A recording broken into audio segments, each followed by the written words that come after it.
Shalom, everybody. Welcome to this week's Journey Through Torah. This week, we're in Parsha Chayei Sarah, the life of Sarah. The interesting thing about this Parsha is it starts off with she lived to be 127 years old, like she died. So why, in this Parsha, does it start off with the life of Sarah and it starts off with her death? Well, there's some interesting things that happens in this Parsha that really relate to us, and I believe are prophetic in some things that we've yet to see. So how do we reconcile all these things? Okay, first off, let's take a look at this. Where were they at, and when did this take place?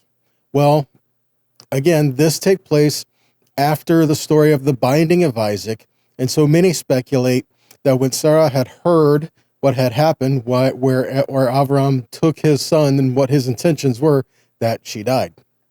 We don't know if that's true.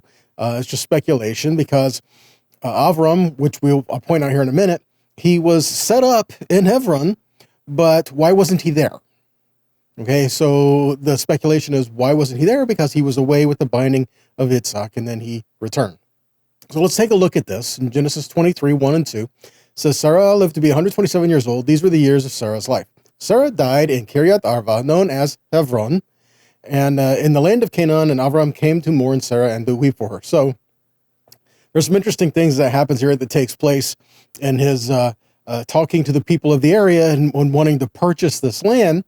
And we won't go into all of that. But he asked specifically for a specific spot of land. Okay, so he asked for the cave of Machpelah to bury Sarah, his wife. Now, Machpelah means to fold or to repeat or to couple together. Tradition states Adam and Chava were buried there. Later, Avraham and Sarah and Yitzhak and Rivka and Yaakov and Leah, that they were buried here as well. Okay, so what happens here is this is the very first land acquisition that was paid for that is mentioned in the Torah. So this is kind of like the deed to the land, so to speak. Okay, so what happens here is this is a family burial spot, and this is the matriarchs and patriarchs of the faith were placed here. All right. And so here's so it's a gathering place together, a place to look at, a place to mark a heritage, and a place that was purchased so that it could not come back later to be a contentious thing saying, no, the land doesn't belong to you, it belongs to us. Okay. But why Hebron? There's some interesting things we find here. You know, why of all the places did Avraham want to purchase the cave of Machpelah at Hebron? So let's take a look at that. Hebron, some other things that happened here at Hebron. After Lot moved away from Avraham in Genesis 13:18, Avraham moved his tent and he came to the oaks of Mamre, which are in Hebron. Okay, so Elon Moreh is right there by the oaks of Mamre. It overlooks Shechem and Mount Gerizim and Mount Aval. This whole area is all not that far from each other. So Avraham was in Hebron when he discovered that Lot was taken captive, and then he went up to battle in Genesis 14:13. And then a survivor came and told Avraham, who was dwelling by the large trees belonging to Mamre, the Amorites. So again, by the oaks of Mamre. And in Genesis 18:1, we see that Yahweh appeared to him at Mamre's large trees while he was sitting by the entrance of his tent during the heat of the day. So this was at Hebron. All right, so all of these things were taken in place there. So if we go to Genesis 37:13 and 14, what happens here at Hebron? Well, Israel says to Yosef, again, we're breaking into the story of Yosef, which we'll be covering here soon. So he says, so your brothers are pasturing the flock at Shechem. Come, I will send you to them. And he said, Hineni, here I am. So he says to him, go now and see if it is well with your brothers and with the flock, and bring me word. So he sent him from the valley of Hebron, and he came to Shechem. So the valley of Hebron is an interesting thing that's written there, because Me'emek Hebron, okay, Hebron isn't a valley. And so what happens here, emek, the word that's used there for valley, can have different meanings as well. It also means something that is very deep, right? Like we see in Psalm 92:5, where it says, how great are your works, Yahweh, your thoughts are very deep. Emek is the word that's used there. All right, so in the deepness of Hebron. All right, so what else do we see here? Valley, emek, is something that is broad, or something that is deep, or something that is has a lot of depth to it. All right. Now, there's a note in traditional thought that Hebron is on a mountain, so how can one be sent from the depths of Hebron? So here's something that's very interesting. The word translated as valley can also be translated as mystery. So we have the Valley of Hebron, which is the seat of association. Hebron means to be joined to. Haver is a friend. So it's an association, to be joined to something, to have fellowship with something, to be joined together or coupled together with something. So we have a mystery of association that is coming from this place of Hebron, which we find the story of Avraham. There's a lot of things that happen there with Hebron, which we just read, and also with Yosef, sent from the mystery of association. And this follows through the rest of Scripture as well, considering that Yahweh told Avraham that in you all the nations of the earth will be blessed. You know, I will bless those who bless you, curse those who bless you, and in you all the nations of the earth will be blessed. Well, this word for blessed, v'nivorhu, also means grafted in. So what we have here is another means of association, being associated with him. And how are we associated with Avraham? By faith, right? Because we have, if we have faith, if we believe Yeshua is the Messiah, and we repent, we come to that, we are the seed of Avraham and heirs according to that promise, right? So in this faith, we are associated with Avraham, and in our faith, we are associated with Yahweh as well, okay?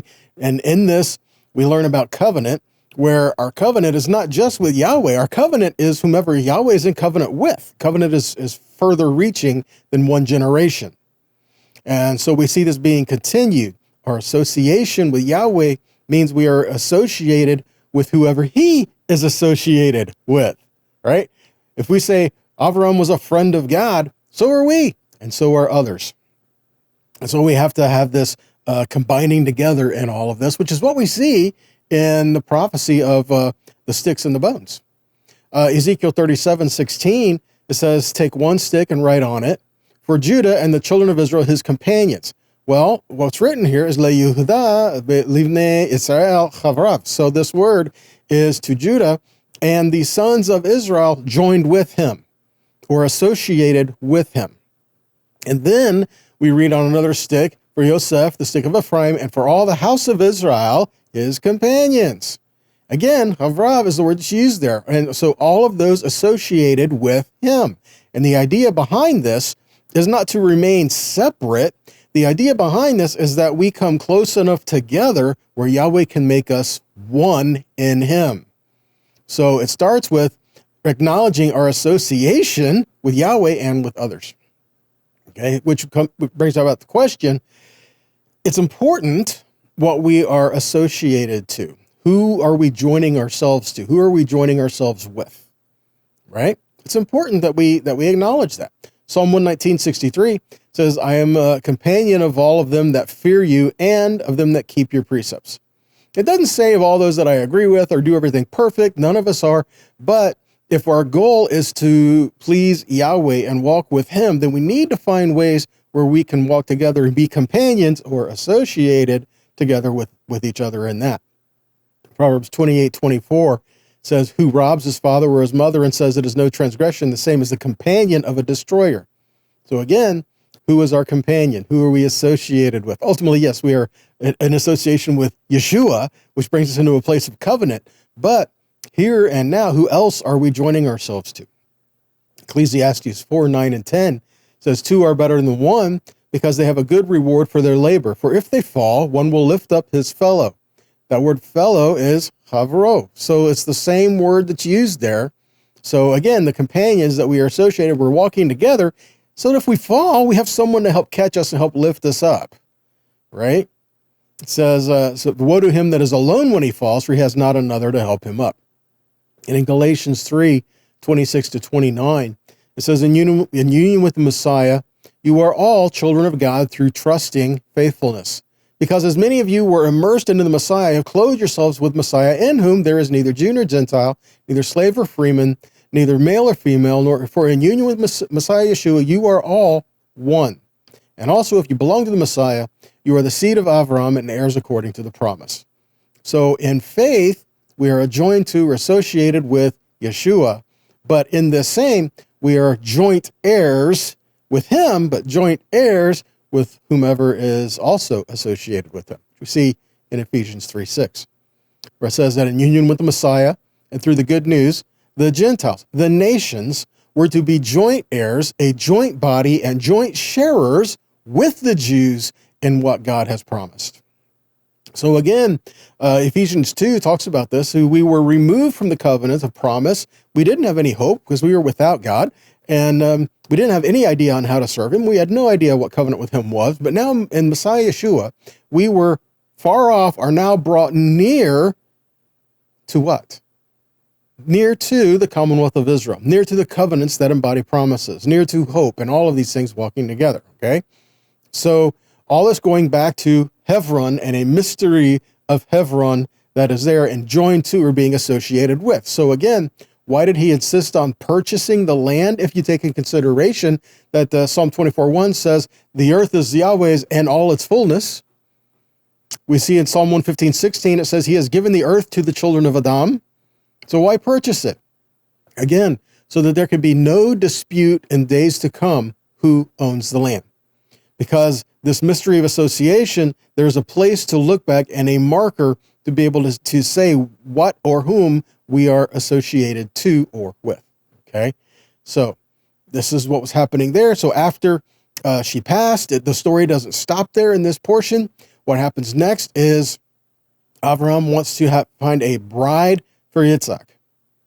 Now, the interesting thing is in this story, we have the binding of Yitzhak that happened prior, and then we don't actually see Yitzhak in the narrative again till the end of this parsha. Now, the cool thing about that is if you read to the end of this parsha, when the bride is brought by the helper to the son who has now appeared, and then they're joined together. It's pretty cool because we have a picture of him laying his life down on the mountain, and then he's gone from the story for a while, and then he reappears to claim his bride. It's a picture that we have of the helper. What else do we call the helper in the scripture? The Ruach HaKodesh, right? The Holy Spirit, the helper, going to get the bride for the son and to bring the bride back to the son, to be joined together with him. It's really cool. And all of this, again, from the idea of Hebron to be joined to or associated with him. Pretty cool picture, huh? So if you go back to Genesis 24, read 1 through 8, he brings his helper, which is not named specifically in this portion, but it's believed to be Eliezer, which means God is helper, you know. So the idea here is it's the one that he trusted the most, which would have been Eliezer, the one he had been with the longest. Again, it would have been Eliezer. So it's speculated this is Eliezer, which signifies that God is our help, right? So this is the helper that he says to go back and take a bride for my son back into the land from where I came from. Again, the idea is from here on earth, we are to be the bride to come out to go meet him. All right. So it is a matter of what are we going to do? Are we going to come out to go with the helper to meet the bridegroom, or are we going to continue to stay outside of the land and outside of where we were given? Now, another interesting thing in here, verse 7, for the end of verse 6 and verse 7, he is to take an oath by Adonai, the God of heaven and the God of earth. Interesting phrase he puts here. Why would he have to feel the need to have to say this? It's not just, by Yahweh or by El Shaddai or whatever. It says by the God of heaven and the God of earth. Well, he says, Adonai, the God of heaven, he will send his angel before you before you, and you will take a wife for my son from there.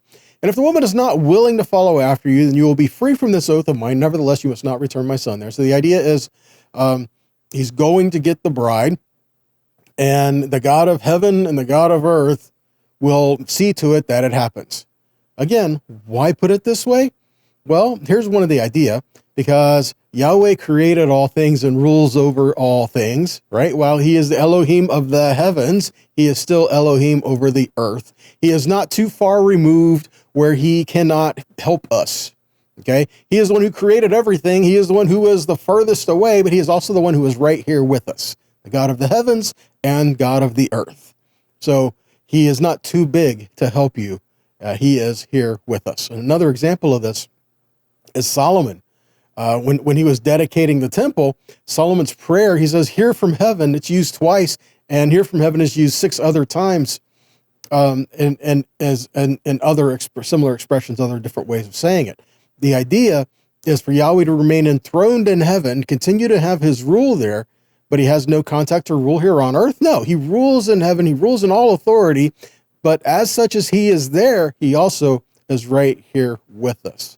And Yahweh is a witness to our hearts and to our actions, and he is the judge of all things. So he is going to see to it whatever needs to happen in these scenarios. In this case, it's a matter of calling the bride out to follow after the helper to go meet the bridegroom. And again, the idea here that in Solomon's prayer, he says, 1 Kings 8:30-32, listen to the supplication of your servant and of your people Israel, when they pray toward this place, here in heaven, your dwelling place. And when you hear, forgive. If a man sins against his neighbor and is made to take an oath, and he comes and swears before your altar in this house, then hear from heaven and act and judge your servants, condemning the wicked, bringing his way on his own head, and justifying the righteous, giving him according to his righteousness. So here's the thing to consider with Avraham and Eliezer. While Eliezer did not sin concerning Avraham, he did make an oath concerning finding a bride for Yitzhak. So he says, I will take this oath, but what is to happen if the bride does not want to come with me? And Avraham says, well, it's her decision to come with you. If she does not want to come with you, you are relieved of your oath, right? So when he goes to the land, what does he ask for? He doesn't say, Yahweh, show me kindness. He says, Yahweh, show kindness to Avraham in fulfilling his desires. What happens here is a picture of saying, show kindness to my master in fulfilling what he has called me to do. And so the idea here again is your will, Yahweh, be established. And let that be the desires of my master. Let that be lining up with what you desire, Yahweh. Lead us, guide us into all these things, and show us kindness and favor in the things that we accomplish in these. So what we're asking really is for Yahweh to hear in heaven and act on earth, which we see again in other places in Scripture, Isaiah 59:1, where it says, behold, Adonai's hand is not too short to save, nor his ear too dull to hear. Psalm 145:18-19 says, Adonai is near to all who call on him in truth. He will fulfill the desire of those who fear him. He will hear their cry and save them. And in Acts 17:23-28, it says, for while I was passing through and observing the objects of your worship, I even found an altar with this inscription, to an unknown God. Therefore, what you worship without knowing, this I proclaim to you, the God who made the world and all things in it, since he is Lord of heaven and earth, does not live in temples made by hands, nor is he served by human hands as if he needed anything, since he himself gives to everyone life and breath and all things. For from one he made every nation of men to live on the face of the earth, having set appointed times and the boundaries of their territory. They were to search for him and perhaps grope around for him and find him. Yet he is not far from each of us. For in him we live and move and have our being, as some of your own poets have said, for we also are his offspring. The really interesting thing about this is Shaul talks about he is the God of heaven, he is the God of earth, he is not too far, he is all powerful. He can do. I mean, he's acknowledging all of these things while addressing them in their pagan beliefs. Really interesting how he does this, because he says, you even got an altar here to the unknown God. I want to talk to you about this God that you don't know. He is the one who created all things.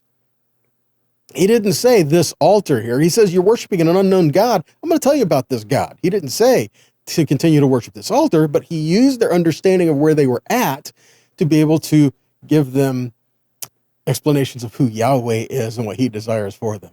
He even quoted some of their own poets, not necessarily other scriptures, but poets, right? Contemporaries, right? Because he even says even in this, for we also are his offspring. He was quoting The poets who were saying that they were the children of Zeus and all these things, they are the offspring of the gods. No, he was saying, you're not the offspring of the gods. You're offspring of the one true Elohim, the creator of all things.